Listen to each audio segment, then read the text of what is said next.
नमस्कार दोस्तों, मैं आलोक चौबे ओम गुरुकुल एकेडमी पर आप सभी का हार्दिक स्वागत करता हूं। आज हम फिर एक बार आपसे सामने उपस्थित हैं करंट अफेयर के अच्छे से अच्छे क्वेश्चन लेकर, जो भी किसी भी एग्जाम के आने के लिए बहुत ही इम्पोर्टेंट है। उसमें आज दोस्तों यूपीपीएससी का कैलेंडर जारी किया गया, उसमें सिर्फ एक 6-7 डेटें तो निश्चित हैं, उसके बाद 33 डेटें आरक्षित की रखी हैं। आपके जो मतलब की हो, आपकी पीसीएससी मतलब की है, समीक्षा अधिकारी है, उसमें नाम नहीं लिया है, बीयू का भी नाम नहीं लिया है दोस्तों उसमें अभी तक। पीसीएस की 14 मई डेट निर्धारित है, जिसके भी संबंध में वो अपनी तैयारी अच्छे से शुरू कर दे अभी तक। दोस्तों चलते हैं आज के बैच क्वेश्चन अनुसार। आप करंट अफेयर डेली देखने के लिए देखते रहिए दोस्तों, अच्छे अच्छे क्वेश्चन आपको मिलेंगे। शेयर करिए, कमेंट करिए और लाइक करिए दोस्तों, अपने दोस्तों में ज़रूर शेयर करिए। ठीक दोस्तों, आपका यही सहयोग हमारे लिए बहुत ही ज़रूरी है कि आप लाइक, कमेंट और शेयर करते रहिए दोस्तों। चलते हैं आज के क्वेश्चनों के साथ दोस्तों। देखो दोस्तों, पहला क्वेश्चन है दोस्तों आज का दोस्तों पहला क्वेश्चन है, हाल ही में इसके कौन से क्या बोला है, हाल ही में 78 सीनियर राष्ट्रीय स्क्वैश चैंपियनशिप 2022 के पुरुष एकल का खिताब किसने जीता है। पूछा गया है कि जो सीनियर राष्ट्रीय स्क्वैश चैंपियनशिप 2022 का आयोजन किया गया, इस आयोजन में जो पुरुष एकल का खिताब किसने अपने नाम किया है। दोस्तों सबसे पहली बात आपसे पूछ लिया जाए कि सीनियर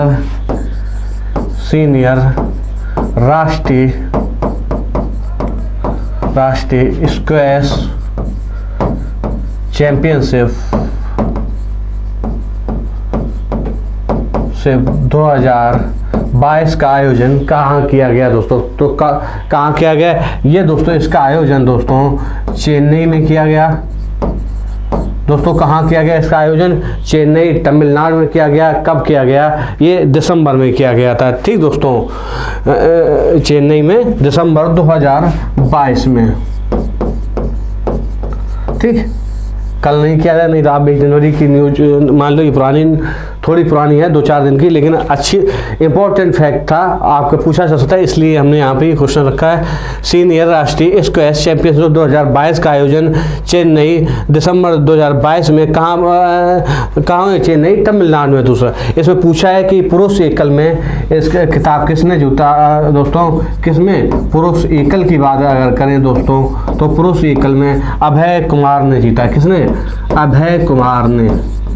इन्होंने स्क्वैश चैंपियनशिप में अपना पहला खिताब अपने नाम किया है। कौन सा, अब पहला खिताब इनका ये कौन सा, राष्ट्रीय स्क्वैश चैंपियनशिप 2022 का जो जीता इनका पहला खिताब है। और वहीं महिला एकल की बात करें, किसकी दोस्तों, महिला एकल की बात करें तो महिला एकल में ज्योत्सना चिनप्पा ने जीता है। जिसने, ज्योत्सना चिनप्पा, ये इनकी लगातार 19वीं जीत है। ठीक, कौन सी जीत है ये इन्होंने 19वीं जीत अपने नाम की है। 19वीं बार ये जीत हासिल कर चुके हैं दोस्तों। कौन, ज्योत्सना चिनप्पा। इन्होंने अनाहत सिंह को हराया है। किसको हराया, अनाहत सिंह को।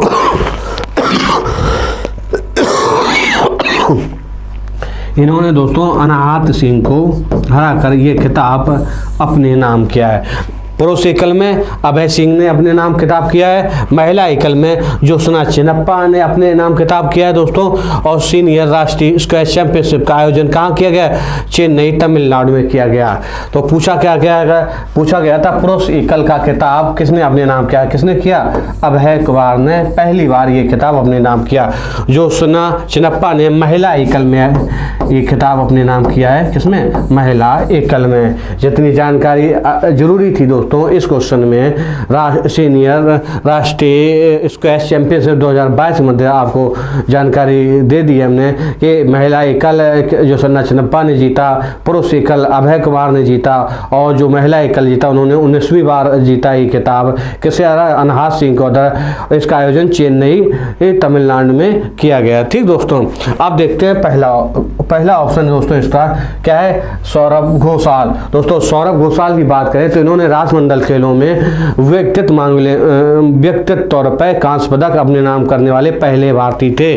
किसमें? राष्ट्रमंडल खेलों में।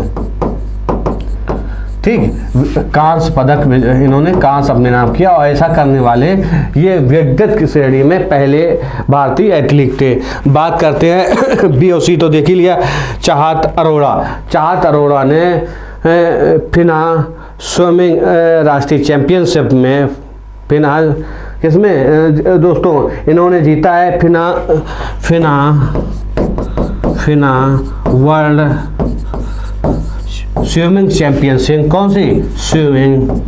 अगर उसकी स्विमिंग चैंपियनशिप 2022 की बात करें तो ये कहाँ हुआ? इसका आयोजन दोस्तों मेलबर्न ऑस्ट्रेलिया में। कहाँ आयोजित किए गए? मेलबर्न ऑस्ट्रेलिया में। इन्होंने इसमें खिताब अपने नाम किया। कौन सा? कितने सेकंड में? 32.9 सेकंड में फिना वर्ल्ड स्विमिंग चैंपियनशिप में, जो कि कहाँ आयोजित की गई दोस्तों? मेलबर्न ऑस्ट्रेलिया में। किसने? चाहत अरोड़ा ने राष्ट्रीय रिकॉर्ड अपने नाम किया। कितने सेकंड में किया पूछा जा सकता है तो 32.9 सेकंड में। ठीक, ये कौन सा विश्व का आयोजन? 16वीं। ठीक, हमने ये सभी ऑप्शन के बारे में, इसका आंसर क्या है? अब है कुमार पुरुष एकल, महिला एकल में ज्योत्सना चप्पा। चलते हैं अगले क्वेश्चन पे दोस्तों। सेनवा invest Madhya Pradesh 2023 global investor समिति किस शहर में आयोजित किया जाएगा दोस्तों? किस शहर में आयोजित किया जाएगा? ऑप्शन दिया है इंदौर, भोपाल, नई दिल्ली और लखनऊ। 4 दिया है। तो देखो अभी हाल ही में ग्लोबल इन्वेस्टर समिति का सम्मेलन दोस्तों मध्य प्रदेश में 11 से 12 जनवरी, कब दोस्तों? 11 से 12 जनवरी 2023 2 दिवसीय कार्यक्रम का आयोजन होगा दोस्तों। और कहाँ पे? इंदौर में। ठीक, इस बार दोस्तों एमपी में बहुत चीज़ें आयोजित हो रही हैं, जैसे 5वें खेलो यूथ गेम्स का आयोजन हो रहा है और 9 जनवरी को अप्रवासी भारतीय दिवस भी मनाया। कहाँ पे? भोपाल में। ऐसे बहुत सी चीज़ें हैं जो मध्य प्रदेश में आयोजित की जा रही हैं, बहुत इंपॉर्टेंट है। ठीक दोस्तों, और दूसरा ऑप्शन है भोपाल में दोस्तों। भोपाल में साइबर अपराध जांच और खुफिया सम्मेलन का भी आयोजन किया गया। कब? किसका? साइबर अपराध जांच और खुफिया सम्मेलन का भी कहाँ किया गया? भोपाल मध्य प्रदेश। और भोपाल मध्य प्रदेश में ही दोस्तों उसका आयोजन हुआ, अप्रवासी भारतीय दिवस का आयोजन किया जा रहा है। और खेलो यूथ इंडिया, 5वें जो खेल यूथ इंडिया होंगे उसके। नई दिल्ली में बात करें दोस्तों, किसकी? नई दिल्ली में तो जो ग्रामीण सहकारी बैंक हैं, ग्रामीण सहकारी बैंकों का राष्ट्रीय सम्मेलन कहाँ पे? ये नई दिल्ली में आयोजित किया गया था। ग्रामीण सहकारी बैंकों का राष्ट्रीय सम्मेलन जो उसमें अमित शाह जी ने भाग लिया था, क्योंकि अमित शाह सहकारिता मंत्री हैं इस समय। उनके पास 2 विभाग है, गृह मंत्रालय, दूसरा सहकारिता मंत्रालय, जो कि पहली बार ही बनाया गया और पहले ही उसके केंद्रीय मंत्री अमित शाह जी हैं, सहकारिता मंत्री। ठीक, अब लखनऊ की बात करें तो स्मार्ट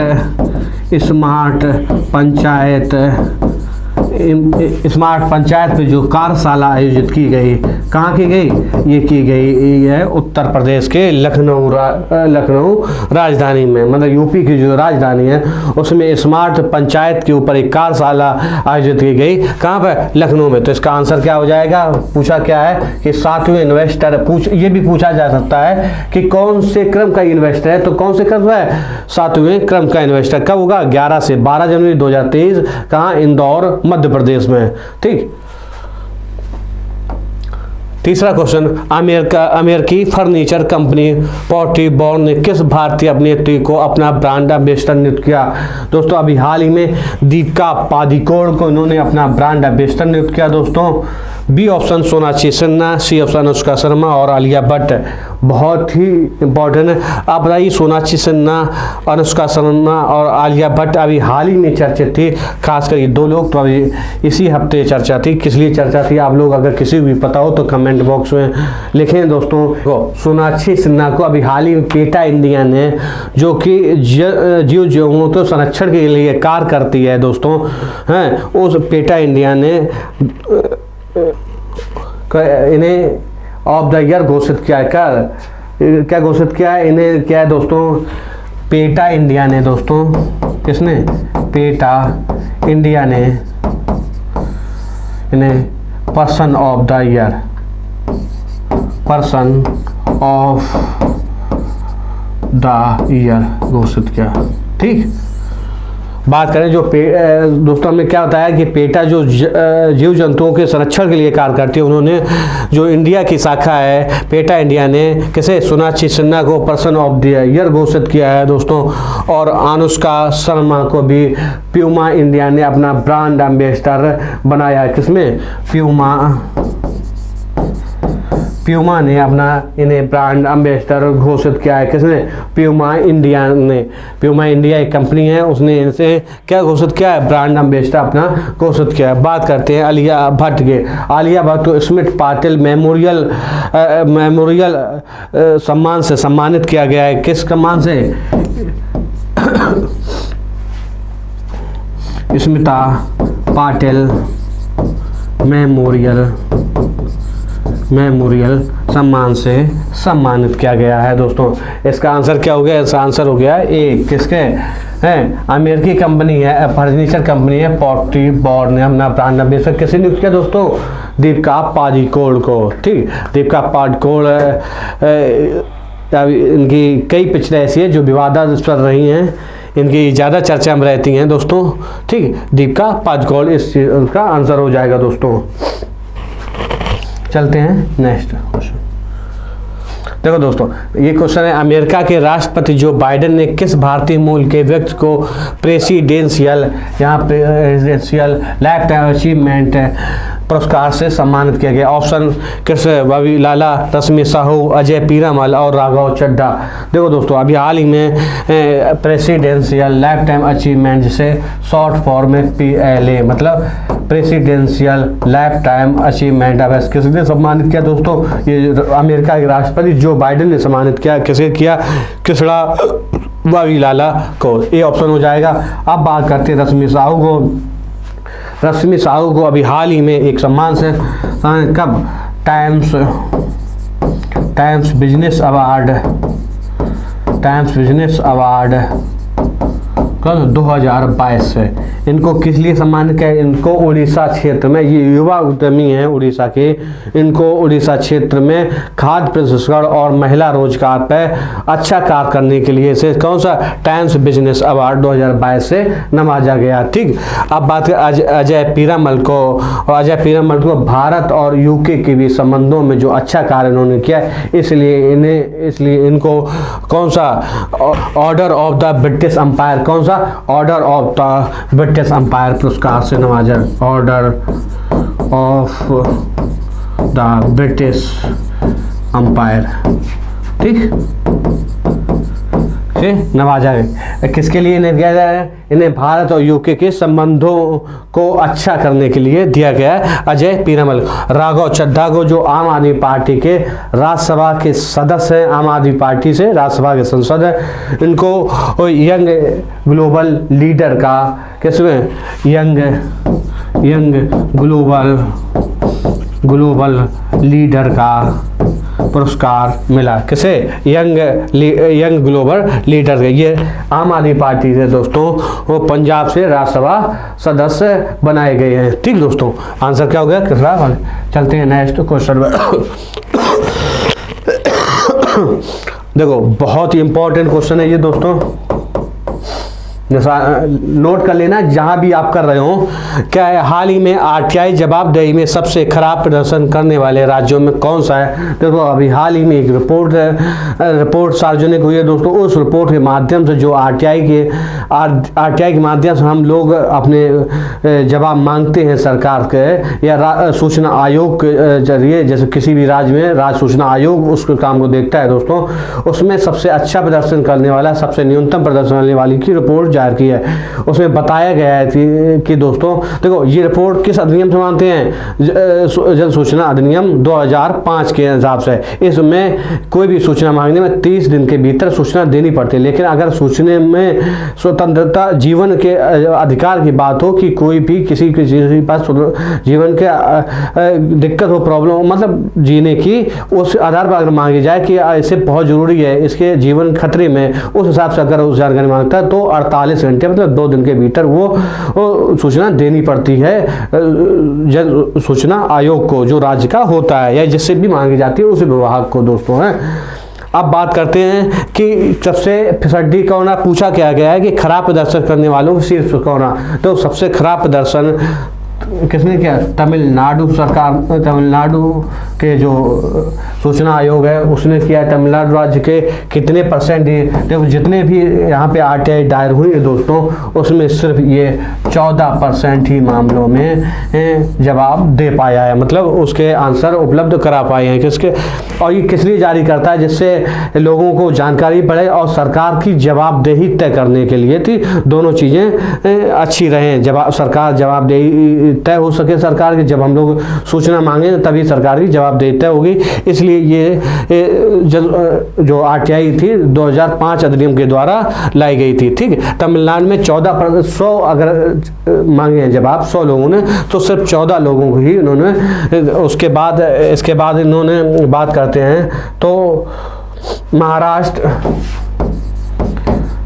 माने ये नीचे से है क्रम में, महाराष्ट्र तमिलनाडु के बाद 23% ही आरटीआई के जवाब दे पाया है। तमिलनाडु सबसे खराब 14%, महाराष्ट्र 23%। अगर शीर्ष की बात करें, ये न्यूनतम निम्न स्थान है दोस्तों। अगर शीर्ष की बात करें दोस्तों कि आरटीआई मामले में, तो पश्चिम बंगाल मतलब 73%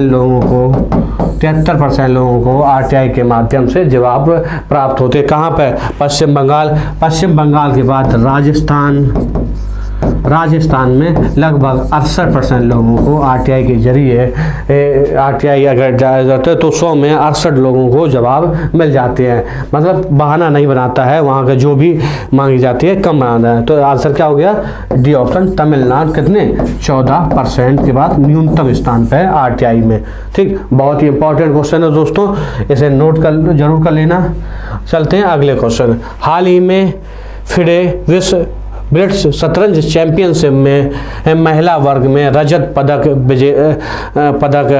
किसने जीता है? कोनोरू हम्पी, पीवी सारा, बाला बायोवा में, या मैग्नस कार्लसन, या हिकारू नाकामुरा ने जीता है। किसने जीता है दोस्तों? विश्व ब्लिट्ज शतरंज चैंपियनशिप का आयोजन 26 से 30 दिसंबर कहाँ हो रहा? कजाकिस्तान में। अगर आपसे पूछ लिया जाता है फिर विश्व ब्लिट्ज शतरंज चैंपियनशिप 2022 का आयोजन है, ये 26 दिसंबर से लेकर 30 दिसंबर 2022 तक कहाँ पे इसका आयोजन किया गया? कजाकिस्तान। ठीक, कजाकिस्तान में इसका आयोजन किया गया है। इसमें पूछा है कि रजत पदक विजेता का, रजत पदक भारतीय शतरंज खिलाड़ी कोनोरू हम्पी ने जीता है। कोनोरू हम्पी जीता है। ये किनसे हारकर, किससे पीछे रहे, किससे हारकर? इनकी बिव सारा बाला बायोवा से हारकर। स्वर्ण पदक की बात करें तो स्वर्ण पदक किसने जीता? इन्होंने जीता है बीवी सारा जी ने। ठीक, इन्होंने देखो स्वर्ण पदक, रजत, कांस्य। जो फाइनल मैच हारता है उसे रजत पदक और जीतता है स्वर्ण पदक। तो फाइनल में इन दोनों बीच हुआ था, कोनोरू हम्पी के बीच में और बीवी सारा बाला बायोवा के बीच में। तो इन्होंने, कोनोरू हम्पी इस मैच को हार गई थी तो रजत पदक से संतोष करना पड़ा इनको। रजत पदक इन्होंने जीता और इन्होंने स्वर्ण पदक जीता। अब वही, ये तो महिला एकल की बात है कि महिला एकल में, अगर पुरुष एकल की बात करें दोस्तों, तो पुरुष एकल में डेनमार्क के एक खिलाड़ी हैं, कहाँ नहीं दोस्तों, डेनमार्क नहीं, नॉर्वे के खिलाड़ी हैं दोस्तों। कौन सा? मैग्नस कार्लसन ने किसे हराकर जीता है? हिकारू नाकामुरा को हराकर जीता। ये देखो, ये महिला एकल की बात करें तो महिला एकल में कहाँ की ये अगर खिलाड़ी आपसे पूछ लिया जाए तो बिफ सारावाला बाएबा कहाँ के खिलाड़ी हैं? तो ये कजाकिस्तान की खिलाड़ी हैं। इन्होंने भारत के कोनोरू हम्पी को हराकर स्वर्ण पदक जीता और रजत पदक किसने जीता? कोनोरू हम्पी ने। अगर पुरुष एकल की बात करें, किसकी? पुरुष एकल की बात करें दोस्तों, तो पुरुष एकल में नॉर्वे के खिलाड़ी Magnus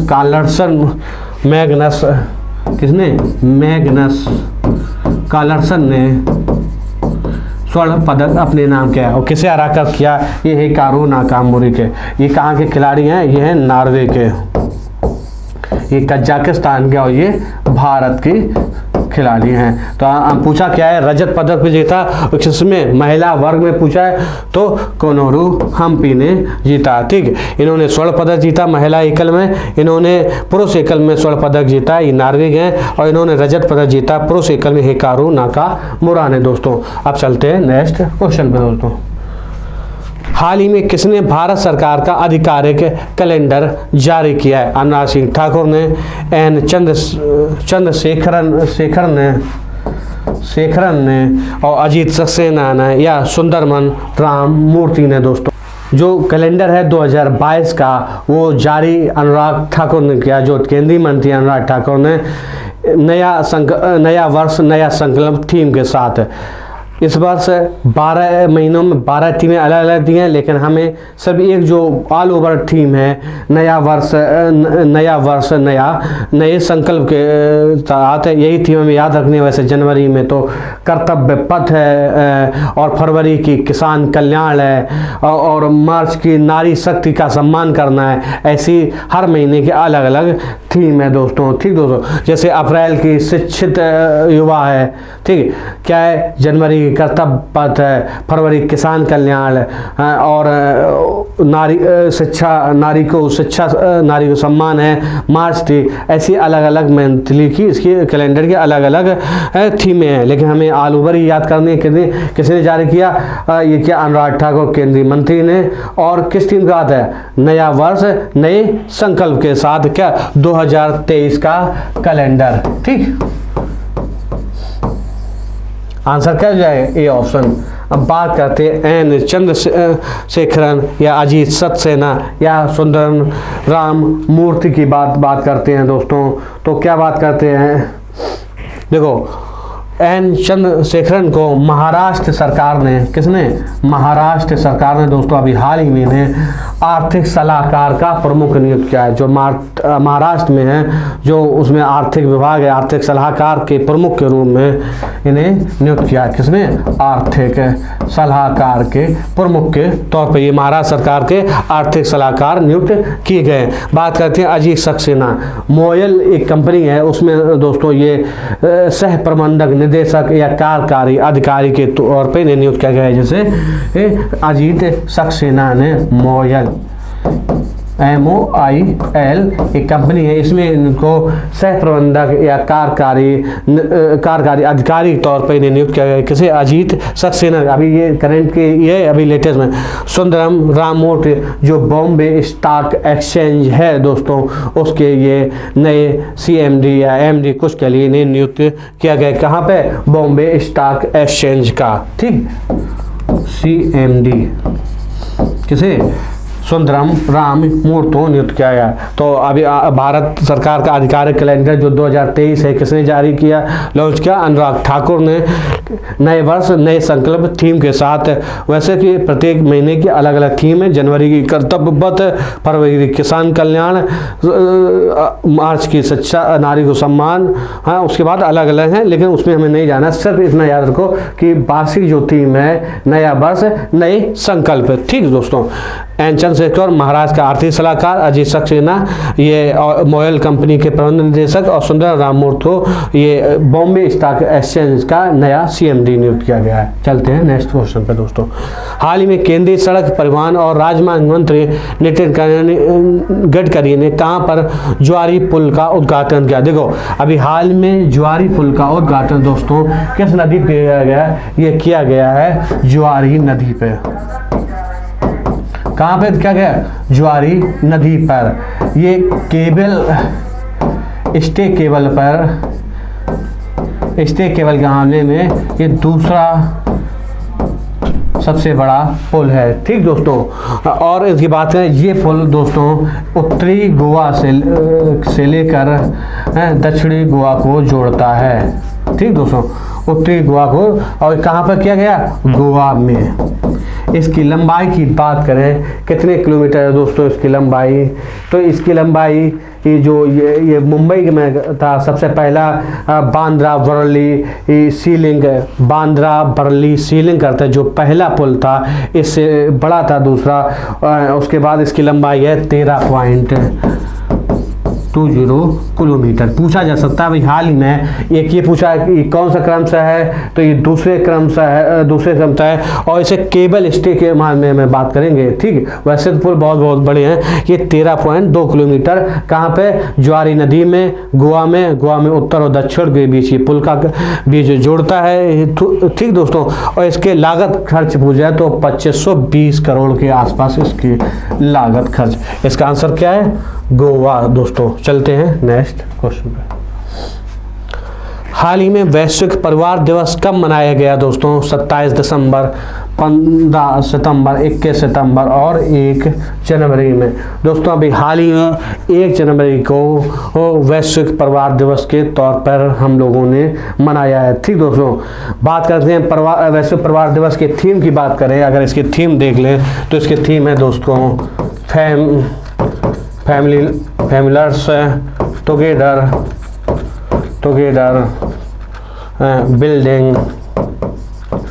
building resilience for a brighter future, GHTR future. क्या है दोस्तों इसकी थीम? इसकी थीम दोस्तों है families together building resilience for a brighter future. किसकी? वैश्विक परिवार दिवस की दोस्तों। अब बात करते हैं 15 सितंबर। 15 सितंबर को हमने बताया, आपको कई वीडियो में बता चुके हैं 15 सितंबर के बारे में।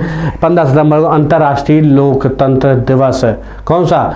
अंतर्राष्ट्रीय लोकतंत्र दिवस है। अब बात करते हैं 21 सितंबर के दोस्तों। 21 सितंबर के अंतर्राष्ट्रीय शांति दिवस है। कौन सा? अंतर्राष्ट्रीय शांति दिवस है 21 सितंबर के। और 27 सितंबर की बात करें तो विश्व पर्यटन दिवस है। रीथिंकिंग टूरिज्म इसकी थीम होगी। क्या होगा? देखो 21 सितंबर को अंतर्राष्ट्रीय शांति दिवस है, 15 सितंबर को विश्व अंतर्राष्ट्रीय लोकतंत्र दिवस है, और 27 सितंबर विश्व पर्यटन दिवस के तौर पर विश्व पर्यटन दिवस है। और इसकी थीम की बात करें तो रीथिंकिंग टूरिज्म। ठीक, आंसर क्या होगा? ए। 1 जनवरी को वैश्विक परिवार दिवस के तौर मनाते हैं। इसकी थीम की बात करें तो families together building resilience for a brighter future. ठीक, हाल ही में 2022 के लिए एकलव्य पुरस्कार किसे प्रदान किया गया दोस्तों? अंतिम पंघाल को, अवनी लखेरा को, अजीत अंजुम और आरफा खानम को, या पंकज आडवाणी? तो अभी हाल ही में 2022 के लिए पंकज आडवाणी के दोस्तों, अब आप लोग कमेंट करना पंकज आडवाणी किस खेल से संबंधित रखते हैं। ठीक, आंसर इसका पंकज आडवाणी हो जाए। अब बात करते हैं ए ऑप्शन अंतिम पंघाल को अभी हाल ही में राइजिंग ऑफ द ईयर सम्मान से नवाजा गया है। ठीक, किस सम्मान से दोस्तों नवाजा गया है इनको हाल ही में rising star of the year पुरस्कार से नवाजा गया अभी हाल ही में। ठीक, अवनी लखेरा को तो para sports person of the year के अवार्ड से नवाजा गया है। ठीक, बात करते हैं अजीत अंजुम और आरफा खानम को तो एक पत्रकारिता क्षेत्र कुलदीप नैय्यर पुरस्कार दिया जाता है। इन दोनों को कुलदीप नैय्यर पुरस्कार से सम्मानित किया गया है। चलते हैं, इसका आंसर क्या हो गया? पंकज आडवाणी। पंकज आडवाणी किसके लिए संबंधित है आप लोग कमेंट करें दोस्तों। बात करते हैं अब आगे वन लाइनर दोस्तों। वन लाइनर के साथ साथ इसमें जो भी बताया जाएगा, जैसे दिसंबर 2022 में ये भी नई सूचना है लेकिन ऑप्शन से ज़्यादा टाइम होता है, इसलिए कुछ क्वेश्चन इस रूम में भी। दिसंबर 2022 में राज्यसभा द्वारा वन्य जीव संरक्षण संशोधन विधेयक 2022 पारित किया गया, जो संशोधित करेगा किसे? 1972 वन जीव संरक्षण अधिनियम को। किससे? 1972। हाल ही में लक्ष्मी सिंह को किस राज्य की पहली महिला कमिश्नर बनी है? तो उत्तर प्रदेश की पहली महिला कहाँ के? लखनऊ के, लखनऊ। ठीक, हाल ही में किस राज्य सरकार ने नीलगिरी लहर के संरक्षण के लिए परियोजना लॉन्च किया है? तो किस? तमिलनाडु सरकार ने दोस्तों, तमिलनाडु सरकार ने। चलते हैं नेक्स्ट क्वेश्चन। हाल ही में किस संस्था ने एयर फिल्टर को कीटाणुओं से मुक्त करने के लिए ग्रीन तकनीक माने green technology to rid air filters of germs विकसित किया है? किसने विकसित किया है? बेंगलोर के आईआईटी ने। ठीक दोस्तों, और के आईआईटी मतलब भारतीय विज्ञान संस्थान बेंगलोर ने। ठीक, बात करते हैं वेस्टर्न कोलफील्ड्स लिमिटेड झुर्री बाल गंगाधर तिलक इको पार्क जो हाल ही खबरों में किस राज्य में? आपसे सिर्फ इतना पूछी जा सकता है कि झुर्री इको पार्क या बाल गंगाधर तिलक इको पार्क जो अभी हाल ही में दोस्तों ये बहुत चर्चे में रहा है, किस राज्य से संबंधित है? इसलिए हमने यहाँ पर रखा है, ये मध्य प्रदेश में है। ठीक, कहाँ पे है? मध्य प्रदेश में। ऐसे क्वेश्चन पूछे जाते हैं जो इको पार्क या जो भी चीज़ चर्चा में रहती है उससे संबंधित क्वेश्चन बन सकते हैं। तो अभी हाल ही चर्चा में, क्योंकि इसमें जो माइनिंग होती है, खान खदान होती है, इसमें देखने के चक्कर में ये चर्चा में रहा दोस्तों। इसलिए पूछा जा सकता है कि झुर्री इको पार्क या फिर बाल गंगाधर तिलक इको पार्क कहाँ स्थित है? देखो बाल गंगाधर तिलक शब्द लगा है, इसलिए हम लोग इसमें आंसर गलत करें, महाराष्ट्र लगा देते, लेकिन ये कहाँ पे? मध्य प्रदेश। किस संगठन ने दिसंबर 2022 के लिए वित्तीय स्थिरता रिपोर्ट जारी किया? किसने किया है? आरबीआई ने, भारतीय रिजर्व बैंक ने दोस्तों। अब आते हैं, हाल ही में श्री राम फाइनेंस लिमिटेड ने अपने सामाजिक वित्त ढांचे के तहत किसने $100 मिलियन का दीर्घकालिक वित्त पोषण प्रदान किया है? एशियन डेवलपमेंट बैंक ने, ADB जिसे कहते हैं। प्रधानमंत्री नरेंद्र मोदी की अध्यक्षता में राष्ट्रीय गंगा परिषद की दूसरी बैठक अभी हाल ही में कहाँ हुई दोस्तों? कोलकाता में हुई। अगर इससे पहली बैठक की बात की जाए तो पहली बैठक हुई थी 2019 में। कहाँ हुई थी पूछ लिया जाए? कानपुर में। इस बैठक में जितने भी गंगा के किनारे वाले शहर हैं या राज्य हैं उसके मुख्यमंत्री या उसके मुख्य जो प्रतिनिधि होता है वो इस बैठक में शामिल होता है। बांग्लादेश की प्रधानमंत्री शेख हसीना ने ढाका में पहली मेट्रो रेल का उद्घाटन किया। अभी हाल में बांग्लादेश की प्रधानमंत्री ने बांग्लादेश की पहली मेट्रो रेल का ढाका में इस किस देश से वित्तीय और तकनीकी सहायता से बनाया गया? इससे जो बनाया गया है तैयार किया जाए वो जापान के वित्तीय और तकनीकी सहायता किसके? जापान देश के सहयोग है। भारत की जो पहली वो बन रही है हाई स्पीड अहमदाबाद से मुंबई, वो भी इन्हीं के सहयोग से बन रही है, जो इसे बुलेट ट्रेन नाम दिया गया है। हाल ही में एक तारीख को नाम किस भारतीय व्यक्तित्व के नाम पर रखा गया जिसे अंतर्राष्ट्रीय अंतरिक्ष रजिस्ट्री में पंजीकृत किया गया है? अटल बिहारी वाजपेयी के। भाजपा की औरंगाबाद की इकाई ने इसमें शामिल कराने के लिए पहल की थी। अटल बिहारी वाजपेयी का अभी हाल ही में जयंती मनाई है 25 दिसंबर को। उनका 25 दिसंबर 1924 को जन्म होता है। उनके ही जयंती के अवसर पर सुशासन दिवस के रूप में मनाते हैं। अब की बार दूसरा सुशासन सप्ताह दिवस 19 दिसंबर से लेकर 25 फरवरी तक मनाया गया। ठीक दोस्तों, इनको 2015 में भारत रत्न से भी सम्मानित किया गया था। 3 बार ये प्रधानमंत्री रहे। ठीक दोस्तों, किसके? अटल बिहारी वाजपेयी के नाम से।